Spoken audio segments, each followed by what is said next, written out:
Ayun na nga, mga kababayan, no? Kanina po, na-content natin dito sa channel natin yung pag-rest back ni Banat Bay, no? Hindi ko nakitaan na ipinagtanggol ni Banat Bay si Robin Padilla dun eh.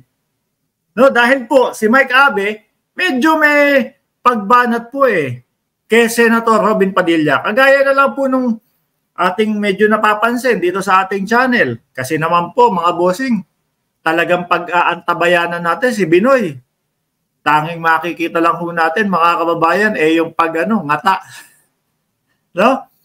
Pagkain doon sa Senado. Nakikita natin, uma-attend naman. Wala namang problema sa pag-attend ni Senator Robin Padilla. Ang napapansin nga lang ho natin, mukhang hindi siya lagi kasali sa diskusyon. Laging nakaupong ganyan, tapos ini-enjoy yung kung ano man ang kinakain ho, mga bossing. Pero sabi natin, ano ba nangyayari? At parang laging palamuti lang ang ating number 1 senator. So si Mike Abe din po, mga kababayan, yun din pala ang napapansin. So syempre, kung ano yung napansin ni Mike Abe, ibinlag niya. Bumanat si Banat Bay, mga kababayan. Kaso po, nung bumanat si Banat Bay, sablay.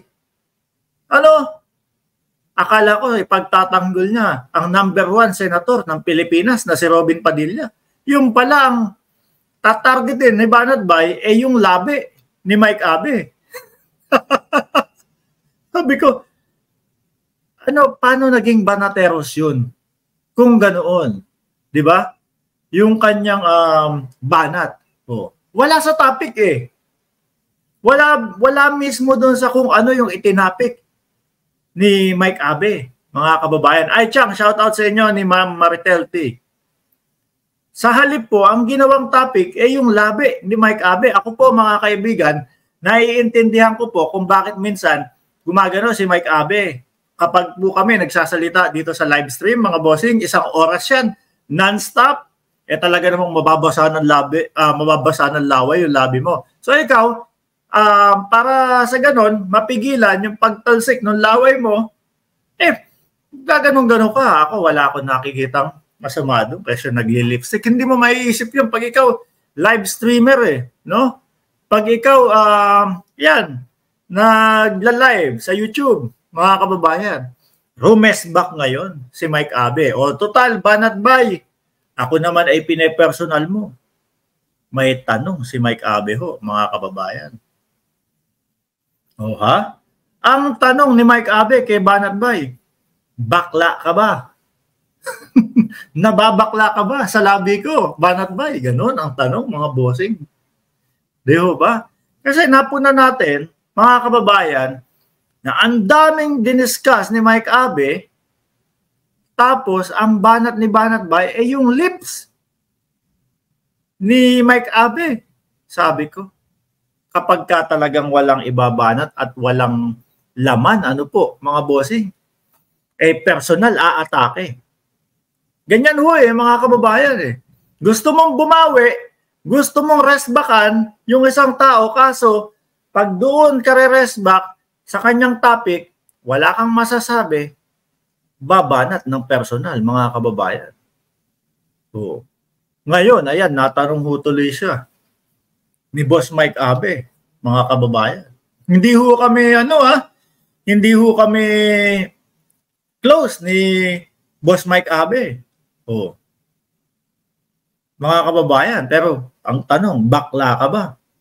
Tayo naman po, natanong natin, malambot ba si Banat Bay? Iba naman po kasi yung malambot di ba? Malambot, merong mga lalaki na malambot, subalit lalaking lalaki.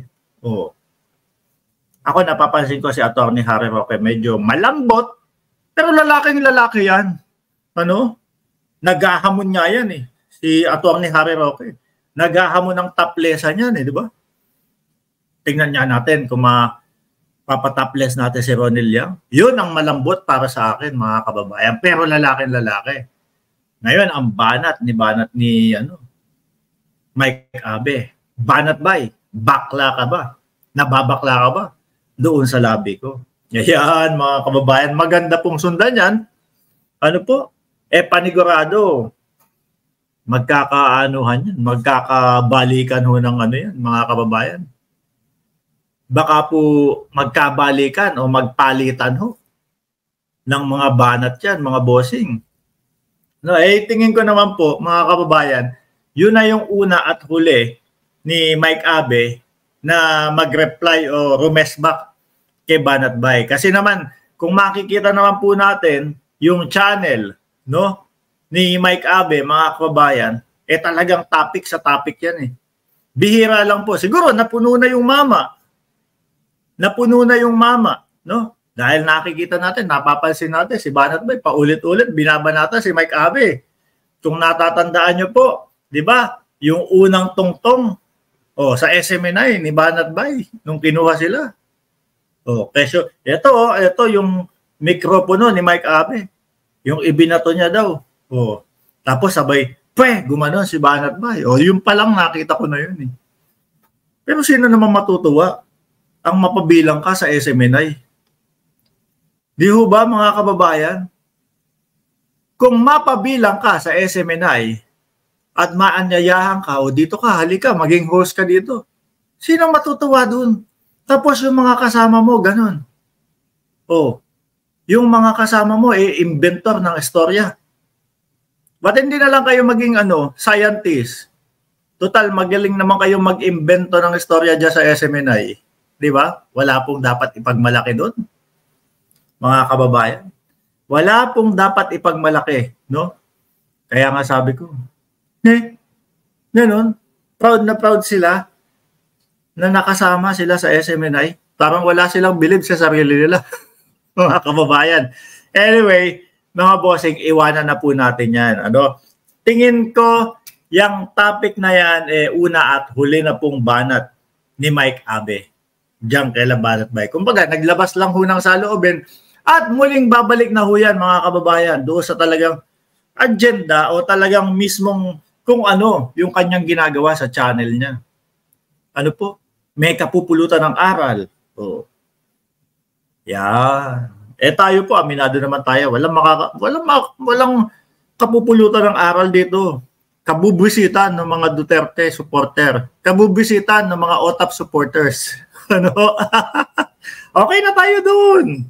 Eto, mga kababayan, yung pangalawang topic natin, talagang etong security ni Inday Sara Duterte, mainit ho, mga bossing, no? Talagang ayaw huding tantanan eh. Kasi naman, nadjojologsan ho, mga kababayan. Nadjojologsan ang taong bayan sa kanila, nadjojologsan ang